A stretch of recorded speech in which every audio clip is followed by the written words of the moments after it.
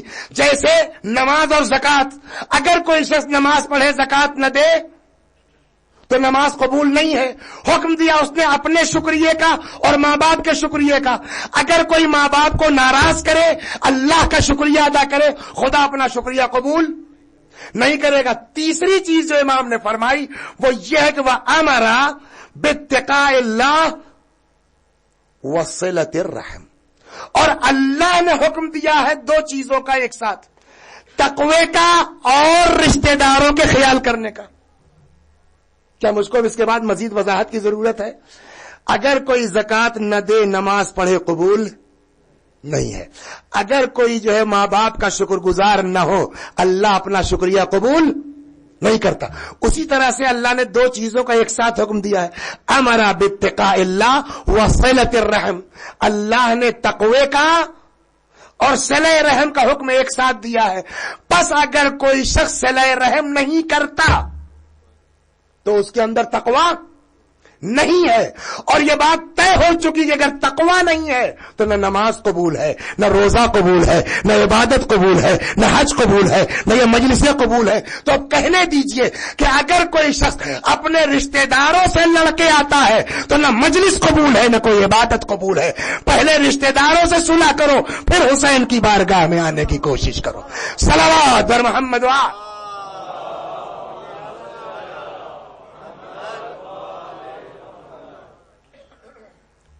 سارے اعمال کی قبولیت کا دار و مدار تقوی پر ہے، اور تقوی کب رہے گا؟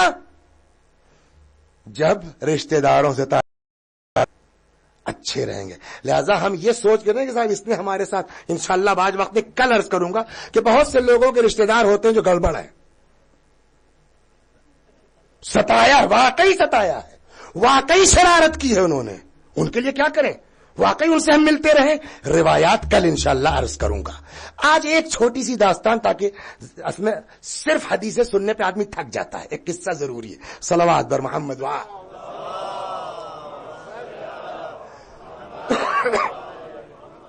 یہ داستان ہے بنی اسرائیل کی، رشتہ داروں کے ساتھ۔ میں نے عرض کیا نا، عمر بڑھتی ہے اور دوسری چیز کیا ہے؟ روزی بڑھتی ہے۔ اسی میں روایت ہے، یہ دیکھیے، وہ تو زبانی کہہ دی تھی، وہ سنا دوں آپ کو۔ وَمَنْ سَرَّهُ أَن يُنْسَى لَهُ فِي عُمْرِهِ، اگر کوئی یہ چاہتا ہے کہ اس کی عمر بھلا دی جائے، وَيُوَسِّعْ لَهُ فِي رِزْقِهِ، اور اس کی روزی میں اضافہ کر دیا جائے، فَلْيَتَّقِ اللَّهَ وَلْيَصِلْ رَحِمَهُ، دونوں ایک ساتھ، تو اس کو چاہیے کہ تقوی اختیار کرے اور رشتہ داروں کے ساتھ اچھا سلوک کرے، حسن سلوک کرے۔ 2 بھائی تھے۔ کہاں کی داستان ہے؟ جناب موسیٰ کے قوم کی ہے، یعنی بنی اسرائیل کی۔ بنی اسرائیل میں 2 بھائی تھے، دونوں بھائی کا کام ایک ساتھ تھا، یعنی زراعت، فارمر تھے، دونوں بھائی ایک ساتھ کھیتی کرتے تھے۔ گیہوں کی فصل ہے، کٹ گئی، دانا الگ کر دیا گیا، اور اب پتہ نہیں آپ سمجھتے نہیں، بھوسا الگ کر دیا گیا۔ اب بٹوارے کی نوبت ہے، آدھا ان کا، محنت دونوں کی برابر ہے، آدھا ان کا آدھا ان کا، دونوں کا الگ الگ حصہ ہو گیا، یہ بڑے بھائی کا، یہ چھوٹے بھائی کا۔ شام ہو گئی، گھر کے فاصلے پر کھلیان ہے جہاں یہ سارا کام ہو رہا ہے۔ بڑے بھائی نے کہا کہ ایسا ہے کہ اب شام ہو رہی ہے، سب تو ہو گیا، اب تو گھر ہی لے چلنا ہے، تو میں کھانا کھا کے آتا ہوں، پھر تم جاؤ کھا کے آؤ، پھر رکھتے ہیں صبح انشاءاللہ۔ بڑا بھائی چلا گیا کھانا کھانے۔ اب چھوٹا بھائی، میری نہ شادی نہ بیوی نہ بچے، میرا خرچ ہی کتنا ہے. بھائی جان ان کے بیوی بچے بھی ہیں، ان کا خرچ زیادہ ہے، اور ملا دونوں کو برابر ہے. تو یہ بات تو اچھی نہیں ہے. اگر بتا کے دوں گا کہ آپ لے لیے تو یہ احسان ہو جائے گا. اسلام کہاں لے جانا چاہتا ہے؟ اگر بتا کے دوں گا تو بڑے بھائی پر احسان ہو جائے گا، وہ بیچارے جھکیں گے، دبیں گے. لہذا جب چلے گئے تب اس نے سوچا کہ اگر میں اپنے حصے کا آدھا گیہوں بھائی جان والے میں ڈال دوں تو ان کا خرچ آسانی سے چل جائے گا. اس نے کیا کیا صاحب، اپنے گیہوں میں سے تو دونوں پاس پاس جو ہے وہ ڈھیر لگے ہوئے ہیں، آدھا اٹھایا اور بھائی والے میں ڈال دیا. اب وہ کھانا کھا کے آئے، کہنے لگے جاؤ میاں تم کھانا کھا کے آؤ، میں بیٹھتا ہوں. اب وہ چلا گیا. اب بڑے بھائی کا مزاج، میری تو جیسے تیسے کٹ رہی ہے. یہ چھوٹا بھائی بیچارہ غربت کی وجہ سے شادی نہیں کر پا رہا ہے. اگر میں، آپ غور کر رہے ہیں نا، اگر میں اپنے والے سے میری جیسے تیسے کٹی جائے گی، آدھا گیہوں اس بھائی والے میں ڈال دوں تو اس کو کچھ بچ جائے گا، بیچ بیچ کر کے بیچارہ شادی کا انتظام کر لے گا. بڑے بھائی نے کیا کیا، چھوٹے بھائی کے حصے میں ڈال دیا. اب وہ کھا کے آئے. یہ ہوا کہ اب چلو میاں کیا صبح کا انتظار، رات ہی میں رکھتے ہیں. اب دونوں لوگ لے جا رہے ہیں، لے جا رہے ہیں، لے جا رہے ہیں، لے جا رہے ہیں. ہمیں کتنا گیہوں ہو گیا. اب جو اجالا ہوا، صبح ہوئی، تو یہ دیکھ رہے ہیں کہ ہمیں جتنا پیدا ہوا تھا سب تو میرے گھر میں ہے. اور ادھر بڑے میاں دیکھ رہے ہیں ہمیں جتنا پیدا ہوا تھا سب تو میرے گھر میں آئے. اب رات کے اندھیرے میں ہم سب اٹھا لائے کیا؟ ادھر سے وہ چلے کہ آخر معاملہ کیا ہے، سب تو میرے یہاں ہے. ادھر سے چھوٹا والا چلا کہ معاملہ کیا ہے، سب تو میرے یہاں ہے. دونوں کی راستے ملاقات ہوئی. وہ کہا سب تو میرے گھر میں آ گیا. کہنا سب تو میرے گھر میں آ گیا ہے. یہ دونوں آپس میں بھائی بحث کر رہے تھے کہ ان دونوں کے کانوں میں زمین و آسمان کے بیچ سے آواز آئی کہ دونوں کے یہاں صحیح پہنچا ہے. جب بھائی ہو کر کے ایک دوسرے کا اتنا خیال ہے تو میں تم دونوں کا اللہ ہوں. صلوات بر محمد وا.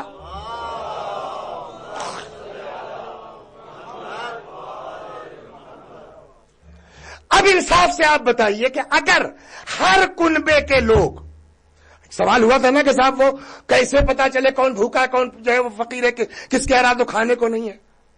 صرف اپنا خاندان ہم ہر آدمی دیکھ لینا، اپنا رشتہ دار دیکھ لے تو ہر خاندان رشتہ داری میں ایک آدھ دو لوگ ڈھنگ کے ہوں گے جن کے، تو پھر وہ بھی ذلت سے محفوظ ہو جائے گا کہ یہاں اپلیکیشن دے رہے ہیں اور وہاں درخواست دے رہے ہیں، اس ادارے کو کہہ رہے ہیں. خاندان والوں خرچ اٹھا لیں گے، اس سے فائدہ روزی بھی ہوگی. اور ایک روایت آخری سن لیجئے، سو کل پڑھنے والا آج ہی سن لیجئے، عجیب ہے.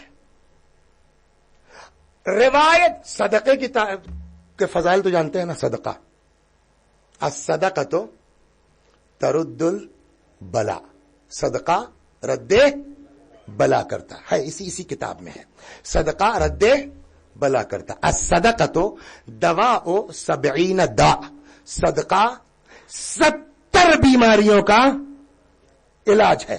پڑھا نا صدقے کی تعریف. روایت کہتی ہے کہ اگر خاندان میں کوئی شخص ضرورت مند ہو، یہ جتنی فضیلت صدقے کی ہے، بیماریوں کا علاج ہے اور 70 بیماریوں کا علاج ہے اور بلاؤں کو دور کرتا ہے. کیا بلاؤں کو دور کرتا ہے؟ صدقہ نا.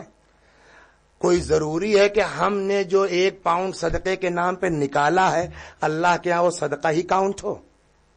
ہمارا نکالنا اور ہے، وہاں کاؤنٹ ہونا اور ہے. صلوات بر محمد. کوئی ضروری نہیں ہے کہ ہم جو صدقے کے نام پہ دے رہے ہیں وہ خدا کے یہاں صدقہ ہی درج ہو، خدا کے یہاں صدقہ ہی کاؤنٹ ہو. تو کیا مطلب کہ روایت موجود ہے، صاف امام فرماتے ہیں لا صدقۃ وذو رحم محتاج، وہ صدقہ ہی کاؤنٹ نہیں ہوگا خدا کے یہاں اگر تمہارا کوئی رشتہ دار ضرورت مند ہے اور تم باہر صدقہ کر رہے ہو. آج کون سا دن ہے جی؟ بدھ. کل جمعرات. ابھی اعلان ہوا کل ہی کے لیے شاید نا 7:30 پہ شروع ہو جائے گی کیا دعائے کمیل. دعائے کمیل پڑھتے ہیں نا اس کے الفاظ پہ غور کیجیے. پالنے والے ہمارا یہ گناہ معاف کر دے, پالنے والے ہمارا یہ گناہ معاف کر دے, پالنے والے ہمارا یہ گناہ معاف کر دے, ہے نا. اس میں ایک فقرہ ہے اللہم اغفر لی الذنوب التی تحبس الدعاء. پالنے والے ہمارا وہ گناہ معاف کر دے جو دعا کو روک لیتے ہیں. اکثر سنا ہے آپ نے نہیں؟ کیا بتائیں صاحب, میں نے یہ دعا پڑھ ڈالی, وہ دعا پڑھ ڈالی, چلا کھینچ لیا, کربلا چلے گئے, نہیں قبول ہوتی. کہ پہلے یہ پتا کرو کیوں نہیں قبول ہوتی. کچھ گناہ ایسے ہیں کہ جس کی وجہ سے دعا قبول نہیں ہوتی. چنانچہ دعا کمیل کا اللہم اغفر لی الذنوب التی تحبس دعا. پالنے والے ہمارے دعائے کمیل پڑھنا کمال تھوڑی ہے. اس کے مفاہیم پر ہم غور کریں کہ کیا کہہ رہے ہیں امام سلام اللہ علیہ, مولا کا پیغام کیا ہے. یہ فقرہ علی کا ہے, کسی اور کا نہیں ہے. اللہم اغفر لی الذنوب التی تحبس الدعاء. خدا ہمارے ان گناہوں کو معاف کر دے جو دعاؤں کو حبس کر لیتے ہیں نا, روک لیتے ہیں, اریسٹ کر لیتے ہیں, اللہ کی بارگاہ تک پہنچنے نہیں دیتے. وہ کیا ہے؟ یہاں روایت موجود ہے, امام فرماتے ہیں قطیعۃ الرحم تحجب الدعاء. رشتہ داروں سے الگ ہو کے رہنا دعاؤں کو اللہ تک پہنچنے سے روک لیتا.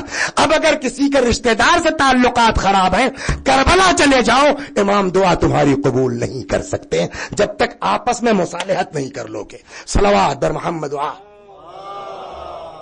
بس آج کی گفتگو اتنی, کل انشاءاللہ اس پر گفتگو ہوگی, اس لیے کہ اس کو چھیڑیں گے تو لمبا ہو جائے گا. اگر کسی کے رشتہ دار غلط ہو, اور ایسا نہیں ہے کہ سب کے رشتہ دار بڑے معصوم ہیں, بڑے نیک ہیں, بڑے اچھے ہیں, ایک سے ایک شرارتی رشتہ دار بھی ہیں, ان کے مقابلے میں ہماری ذمہ داری کیا ہے؟ اشارتاً آج کہہ دیں کہ جو حسین کے در سے وابستہ ہوتا ہے نا, وہ سامنے والے کو نہیں دیکھتا, وہ اپنی حیثیت کے اعتبار سے عمل کرتا ہے. کل حضرت حر سلام اللہ علیہ کی گفتگو تھی نا, اور بات یہ رہ گئی تھی یہاں سے کہ پیاسے تھے, شدید پیاسے تھے, جانوروں کی زبانیں منہ سے باہر نکلی ہوئی تھی. امام نے پانی پلا دیا. اس کے بعد کیا ہوا؟ اسی سردار لشکر نے امام حسین کی لجام پکڑ لی اور گھیر کے کربلا لے آیا. مولا یہ کیوں کیا آپ نے؟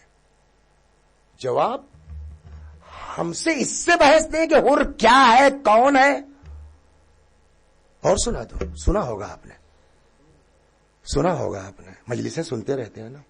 ایک پیاسا آدمی, یوں عام کربلا کے واقعے کے بعد کی داستان ہے, ایک پیاسا آدمی مل گیا. کس کو؟ چوتھے امام کو, سلام اللہ علیہ. حضرت نے اس کو اپنے زانو پہ رکھ کے سر اس کو پانی پلایا. جب اس کو تھوڑا ہوش آیا, کیا کیا جانے دنیا اہل بیت کیا ہے. ہم دعویٰ کرتے ہیں عاشق اہل بیت ہونے کا, خود ہم کو پتا نہیں کہ اہل بیت کیا ہے, تو دوسروں کو جانے دیجیے. جب تھوڑا سا ہوش میں آیا تو اپنے حساب سے سمجھ رہا ہے. کہنے لگا کہ آپ کو پتا نہیں میں کون ہوں, ورنہ یاد آ گئی نا بات, ورنہ اگر آپ کو پتا ہوتا کہ میں کون ہوں تو آپ میرے ساتھ یہ نیکی نہ کرتے. امام نے فرمایا مجھ کو اچھی طرح معلوم ہے تو کون ہے, تو میرے بھائی اکبر کا قاتل ہے, مجھ کو پتا ہے.